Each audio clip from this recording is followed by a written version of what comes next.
Halo semuanya, kembali lagi bersama saya Sujin di Realita Kata Stories Horor. Kali ini saya akan membawakan satu cerita horor tentang sekolah angker yang menceritakan seorang pekerja yang sedang membangun sekolahan tersebut. Tapi di tengah pekerjaannya, setiap malam ia selalu ditemui hal-hal janggal yang membuatnya akhirnya menghentikan proyek di sekolahan itu dan meninggalkan pekerjaan tersebut. Ya, gak usah lama-lama, kita akan langsung menuju cerita tentang sekolah angker. Sebelumnya jangan lupa like, subscribe, dan share ke teman-teman kalian untuk terus mengikuti kami, Realita Kata Stories Horor.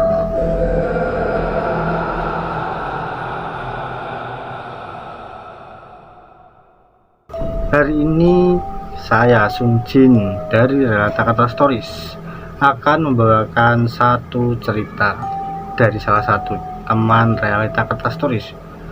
Beliau menceritakan pengalamannya ketika membangun sebuah sekolahan yang ada di Indonesia. Terus ikuti kami. Nah, sekarang kita langsung saja masuk ke cerita tentang sekolah angker.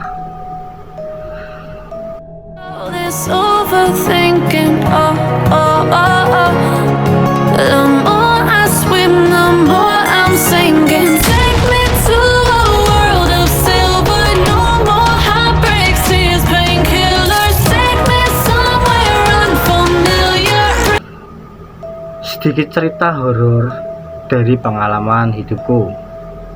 Aku berprofesi sebagai tukang las. Waktu itu aku mendapatkan sebuah panggilan pekerjaan untuk memasang sebuah pintu lipat di sebuah sekolahan. Sekolah ini cukup terkenal, bukan hanya karena bangunannya saja yang lumayan megah, namun juga karena cerita mistisnya atau rumor-rumor yang beredar kalau sekolah itu sangat angker. Sekolah ini mendapatkan predikat sekolah paling angker di Indonesia katanya. Kala itu aku dan salah satu temanku, sebut saja Trisno, kami berdua menginap di sekolah itu karena kebetulan rumah kontrakanku yang lumayan jauh. Aku juga hanya bisa bekerja saat sore sampai malam hari. Karena pada saat siang hari sekolah akan digunakan untuk proses belajar mengajar. Malam pertama kami mulai dengan perakitan di lantai 4 sekolahan tersebut. Oh ya, aku adalah orang yang cukup sensitif dengan yang namanya horor, sedikit sensitif dengan hal-hal mistis. Di malam itu aku bisa merasakan seperti ada yang sedang mengawasi pekerjaan kami, dan juga seperti ada sebuah kerikil yang sengaja dilempar hingga menimbulkan suara di ruangan sekolah. Tapi saat itu aku berusaha untuk tetap berpikir positif, karena mungkin itu hanyalah suara tikus atau kelelawar yang tidak sengaja menyenggol batu sampai batunya jatuh dekat dengan tempatku bekerja saat itu. Keesokan harinya kami sempat mengobrol dengan satpam sekolah Satpam sekolah itu bertanya kepadaku, "Gimana mas?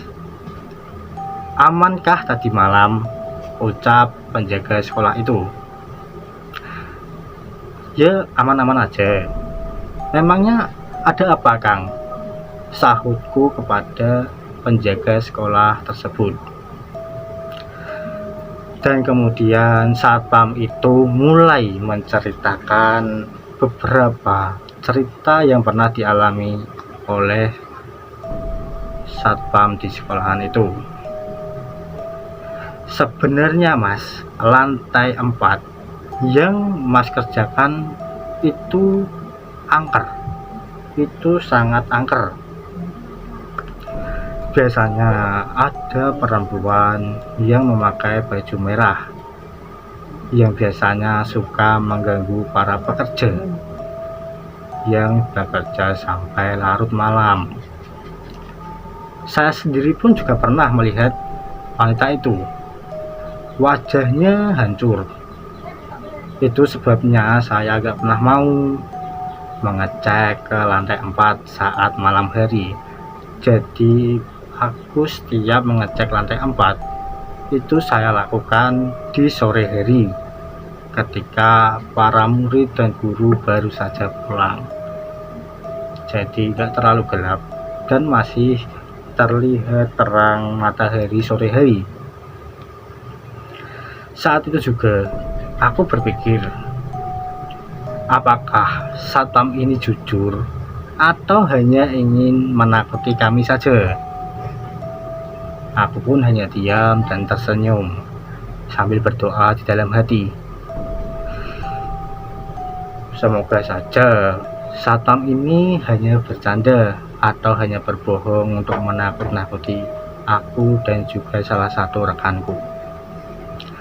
Saat sore tiba, kami mulai merakit lagi.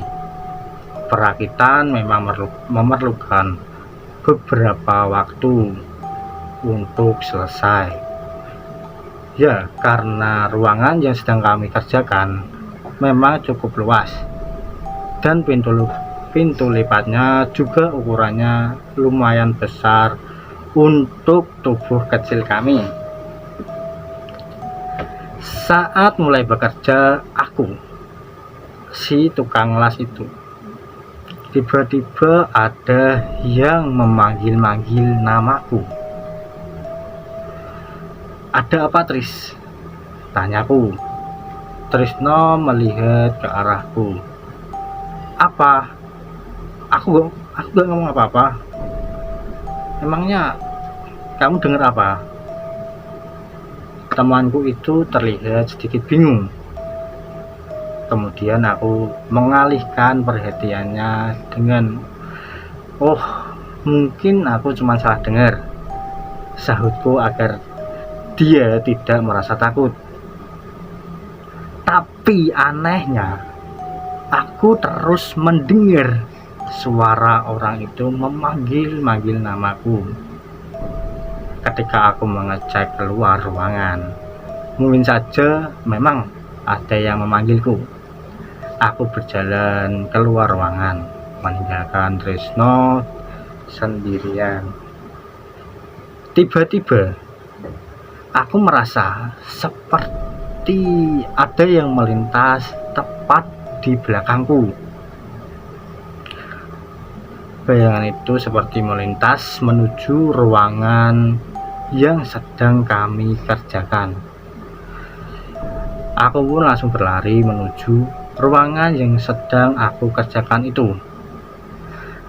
Tapi tidak ada siapapun kecuali si Trisno, rekanku itu, yang sedang mengerjakan pekerjaannya.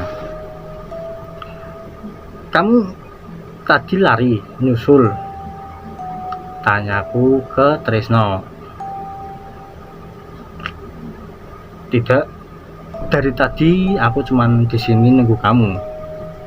"Memangnya ada apa?" tanya si Trisno dengan nada yang sedikit takut. Aku pun hanya diam dan mulai melanjutkan pekerjaanku.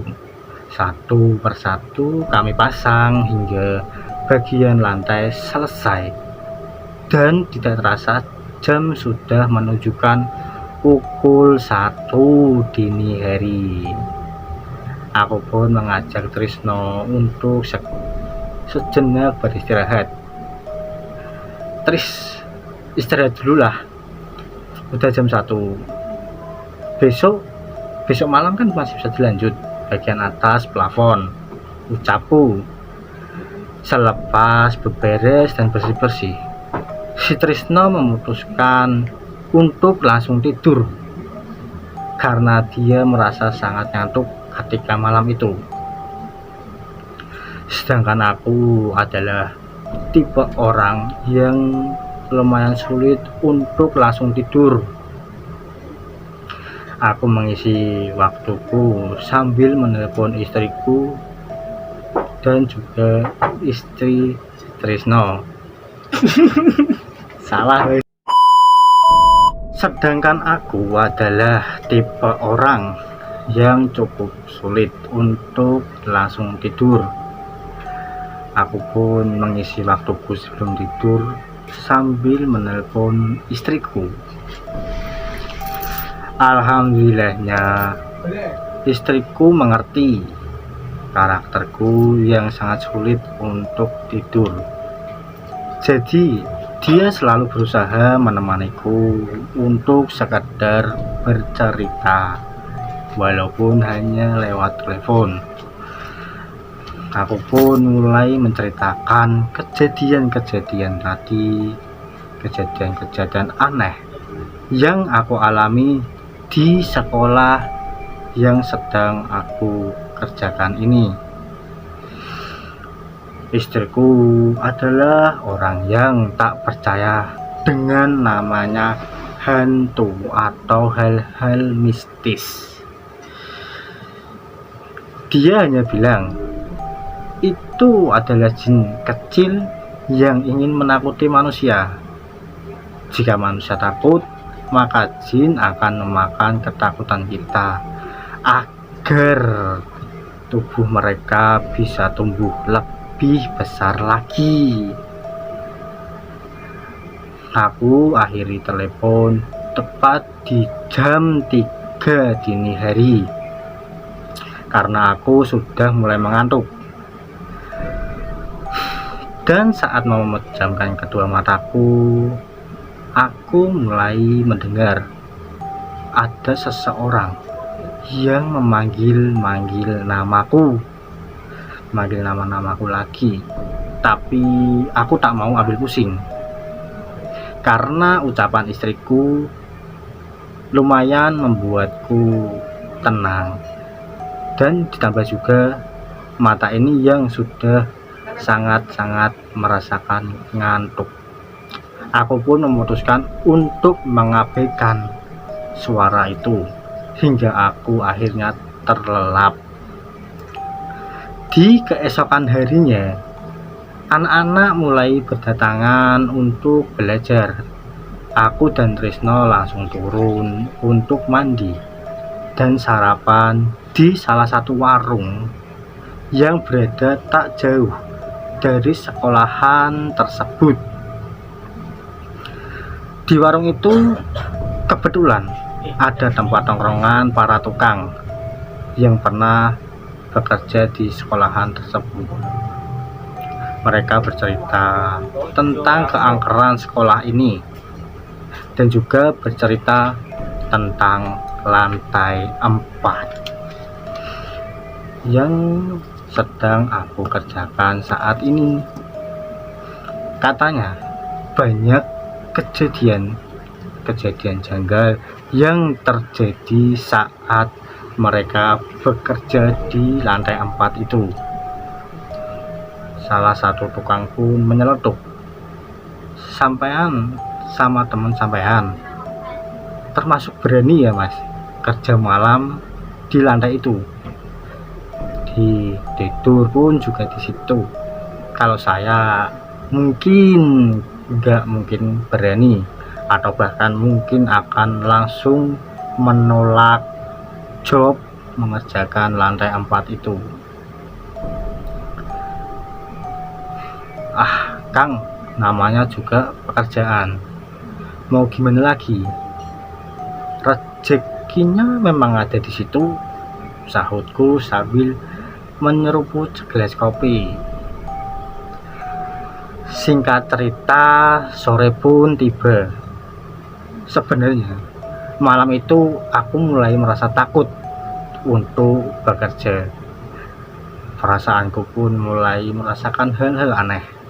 Mungkin karena mendengar cerita horor dari para tukang yang tadi pagi, menjadikan mindsetku seperti benar-benar rumah angker atau sekolahan angker.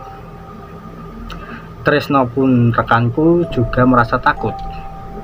Dia membujukku untuk pulang dan mengambil kembali di hari libur agar bisa leluasa bekerja pada saat siang hari.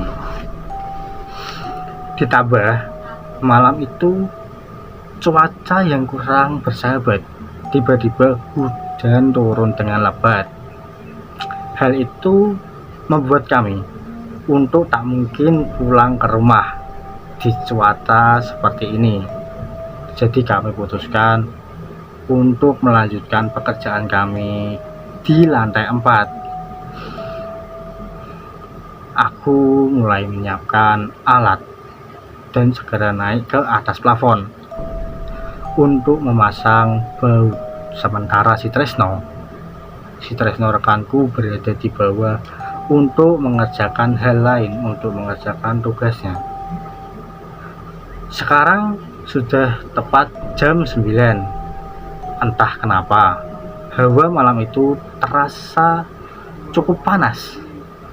Padahal di luar kan hujan sangat deras, tapi di tempat itu terasa sangat panas, seperti banyak hal-hal negatif. Tak terasa kami bekerja, waktu pun sudah menunjukkan pukul 12 malam. Bagian bawah yang dikerjakan Tresno juga sudah selesai. Aku pun menyuruhnya untuk naik ke atas plafon untuk membantuku di atas plafon itu. Tak lama, tiba-tiba ada yang memanggil namaku lagi. Dan kali ini Tresno juga mendengar panggilan itu. Suaranya berasal dari arah bawah. Aku pun menyuruh Tresno untuk mengecek ke bawah plafon. Mungkin ada seseorang yang memang memanggilku saat itu. Tapi ketika si rekanku Tresno ini mengecek, hasilnya kosong dan tak ada siapapun, tak ada satu orang pun di bawah sana. Kami melanjutkan pekerjaan kami lagi, dan tiba-tiba terdengar seperti suara langkah kaki dan juga suara tangga lipat yang kami taruh di bawah seperti jatuh. Aku melihat ke bawah untuk memastikan kalau itu suara tangga kami yang terjatuh. Tapi lagi-lagi tak ada satupun benda yang jatuh. Tangga itu masih berdiri dengan kokoh. Tresno pun mengalami dan juga merasa sangat ketakutan. Aku yang mencoba untuk mengajaknya mengobrol dan sedikit bercanda agar suasana tidak terlalu tegang. Kami mulai tertawa dan mulai santai lagi, terbawa oleh candaan kami dan melupakan beberapa hal janggal tadi. Tiba-tiba dalam candaan kami, lampu penerangan kami di dalam plafon padam dan seketika terdengar suara tangga yang dibuka tutup seperti dihantamkan sebanyak 3 kali. Kami melirik satu sama lain. Aku pun mulai merasa ngeri. Aku coba menyalakan senter. Aku menyalakan senter HP ku dan mengecek ke ruangan di bawah yang sangat gelap. Aku arahkan senter ke arah tangga lipat, tapi tetap tidak ada siapapun di sana. Aku pun melirik ke arah Trisno yang terlihat sangat ketakutan. Aku pun diam sejenak untuk memikirkan apa yang harus kami lakukan saat itu. Apakah kami harus turun atau bertahan di atas plafon sampai lampu benar-benar menyala, sampai listrik menyala. Lalu tak lama terdengar lagi suara benda dilempar dari bawah. Aku pun bertekad mengajak Trisno untuk turun. Ayolah turun, mendingan kita ke pos satpam saja. Trisno masih merasa takut. Aku pun memutuskan untuk turun dan mengecek situasi. Tak lama Trisno pun menyusulku turun ke bawah. Bahkan senter itu ke seluruh ruangan, tapi tak melihat siapapun. Hanya ada kami berdua di ruangan itu. Dan suasana hening, sudah seperti di film horor saat itu. Aku menyuruh Trisno untuk mengambil tas kami yang berada di pojok salah satu ruangan dan memutuskan untuk lari keluar. Kami pun akhirnya berlari keluar menuju pos satpam yang ada di bawah. Trisno, aku suruh untuk lari duluan dan aku mengikutinya dari belakang. Aku menoleh ke belakang saat kilat menyala. Terlihat seorang perempuan pucat dengan baju merah berdiri di depan pintu ruangan dan sedang memandangi kami saat berlari. Kami pun berlari menuruni tangga dengan secepat mungkin dan keluar dari sekolah itu menuju pos satpam yang ada di dekat gerbang sekolahan yang kami kerjakan itu. Kami tak memperdulikan dengan derasnya hujan yang mengguyur tubuh kami sampai basah kuyup. Sesaat sebelum sampai di pos satpam, aku mencoba menoleh kembali ke arah belakang dan mendongakkan kepalaku untuk mengecek apakah tadi yang kulihat itu nyata atau hanya halusinasiku saja. Namun sialnya, aku tak melihat wanita itu, tak melihat wanita tadi, melainkan sosok pocong berdiri di ujung tangga yang hanya kelihatan setengah badannya saja, seperti sedang mengintip kami saat kami berlari. Saat sampai di pos satpam, Pak Satpam menyambut kami dengan wajah kebingungan. Kami menggigil kedinginan dan juga sangat ketakutan. Pak Satpam pun langsung bercerita dan juga menanyai kami, kenapa kalian lari? Apa kalian diganggu? Atau kalian sudah melihat perempuan itu? Aku pun menarik nafas panjang. Tobat aku Kang, sahutku. Satpam itu hanya menggelengkan kepalanya dan segera membuatkan kami kopi. Sejak kejadian itu, kami akhirnya berhenti bekerja dari sekolahan itu.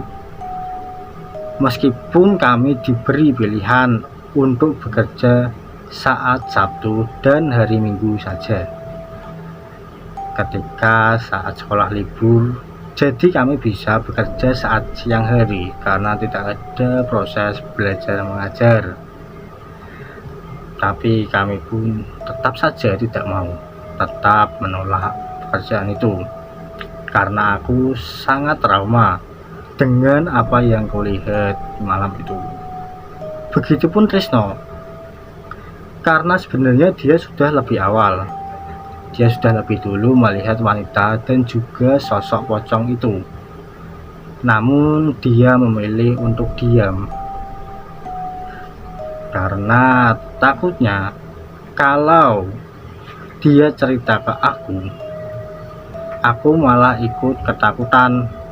Makanya si Tresno sering memutuskan untuk langsung tidur setelah bekerja dengan alasan yang dia sudah benar-benar mengantuk. Nah, itulah salah satu cerita horor sekolahan angker dari salah satu teman realita kertas tulis. Mungkin di setiap sekolahan banyak hal-hal janggal, bahkan gak hanya di sekolahan yang dikerjakan oleh teman-teman tadi, melainkan sekolahan yang di dekat rumah kalian mungkin juga memiliki cerita mistisnya masing-masing. Juga sudah terkenal jika sekolahan itu pasti tempatnya angker dan menakutkan saat malam hari. Cukup itu saja cerita dari teman-teman realita kertas stories. Jangan lupa like, subscribe, dan share ke teman-teman kalian untuk terus mengikuti cerita-cerita horor dari teman-teman realita kertas stories horor.